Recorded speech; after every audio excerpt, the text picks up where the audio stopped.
come to one of the best covers of all the James Bond Jr. comics. Love the jousting. Also love the duel to the death that Jr. is apparently going to be in with Jaws. Anyway, let's dive into this craziness. In Sure as Eggs is Eggs. Not the most Bondian of names, but it is Fleming-esque, I guess, knowing how Fleming loved his eggs. Anyway, we first see a young woman on a horse, pleading for help, which is of course answered by Bond Jr. on bicycle, who comes to the rescue, pulling the reins of the horse. The gang catches up to them, and you have to love Gordo, referring to her as a babe. And I want to stop to talk about Gordo for a second. So, of course, in the Bond movies, Felix Leiter is kind of Bond's best friend, at least a good friend, enough of one to be his best man at his wedding. In the comics, I never have viewed Gordo Leiter as James Bond Jr.'s best friend, as it is much more IQ being his best friend. Anyway, I got off a little bit there. Back to the comic. Bond informs Gordo that the babe in question is Kalinka Rubles, which is daughter of a Russian special envoy, Maxim Rubles. So we have Russians in the story. I like it already. We learn that Kalinka's father is here to organize the opening of the priceless Fabergé eggs expedition that is visiting London from Moscow, as part of Glasnost, which is when the Soviet Union was becoming less dictatorial and more open to the West than it had ever been before. Junior and the gang are called into the office and are told by Milbanks that they did a good job, which is honestly the first time Milbanks has been chill this whole comic. At the private viewing they're invited to, Bond Jr. is compared to St. George, who is something that the literary 007 was compared to quite a bit. Kalinka's father appreciates Bond Jr.'s chivalry. As Kalinka's father shows off the eggs, Bond Jr. takes notice of one of the ladies there. Who could this be? When we see this lady leave by car and get on a boat and then meet someone in a sub. Turns out the woman is none other than Tiara Hotstones. And she is, of course, meeting Scumlord. And I really love how they're bringing her back because she was a pretty good little part of the previous comic where she featured in. She promises Scumlord that the eggs will be his. Scumlord then tells how the theft of the eggs will set the detente back years. So we have Scum trying to play sides against each other. I actually like this quite a bit. A bit of a send-off to You Only Live Twice or The Spy Who Loved Me. Very Spectre-like. While all of this is going down, our dynamic duo sits watching through IQ's special infrared binoculars. Bond Jr. and IQ now know that they have a robbery to stop. So we see Tiara Hotstone steal the eggs, and Bond Jr. and IQ jump out and pounce on what they think to be a bad guy, but actually it is one of the Russians. Bond strikes the deal with the Russians to get the eggs back in 24 hours before the Russians react to this. At Wormchester Castle, Scumlord plots to strengthen himself against the Russians.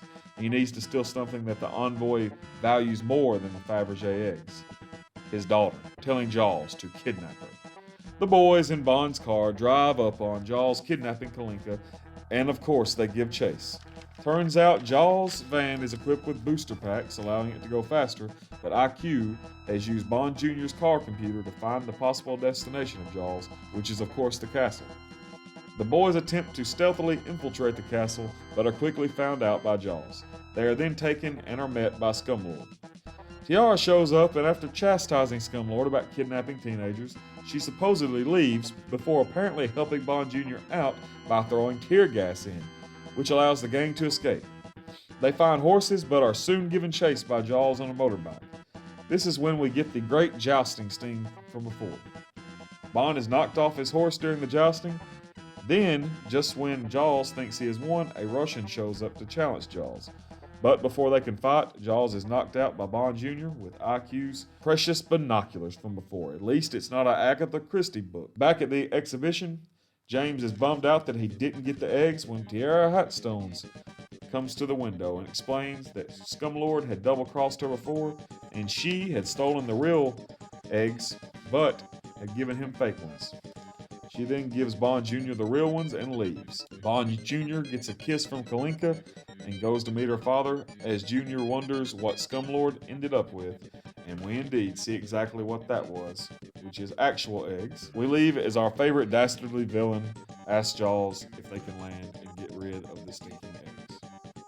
So, I really do like this one. Just the history teacher in me loves how they put in about the detente and glasnost. Of course, this is when the Soviet Union was kind of winding down, and it was actually looking like Russia and the United States might have a new era of cooperation. I mean, if you're listening to this in 2023, you already know that, hey, that doesn't stay. It might have happened for a little bit, but it sure doesn't stay. But anyway, aside from that, I do like this one pretty good. I like how they bring Tierra Hotstones back. I think she was just a good character. I like seeing some of these characters return. I mean, we're over halfway through now, and we're seeing some characters come back, and I dig it. It's like a little mini universe of Bond.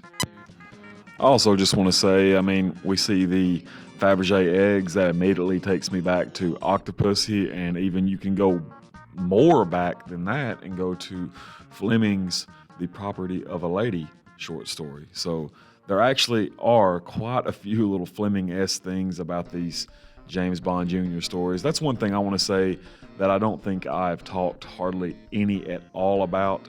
All of these comics that we've been going over, I think they have really, to an extent, had quite a few little Flemingisms in there kind of hidden. And also they try to make reference to other things that aren't at all related to Bond. I mean, like that one Star Wars reference that I talked about a few issues back.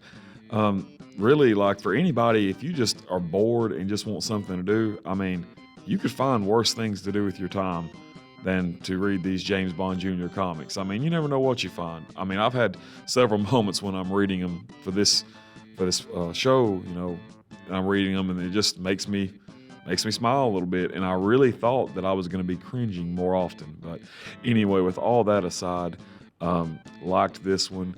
Liked the Fabergé eggs. I like pretty much any story when those are in it. I don't know what it is about me. Anyway, that being said, we're out for this time. We will see you in episode 8, I believe is what we're on.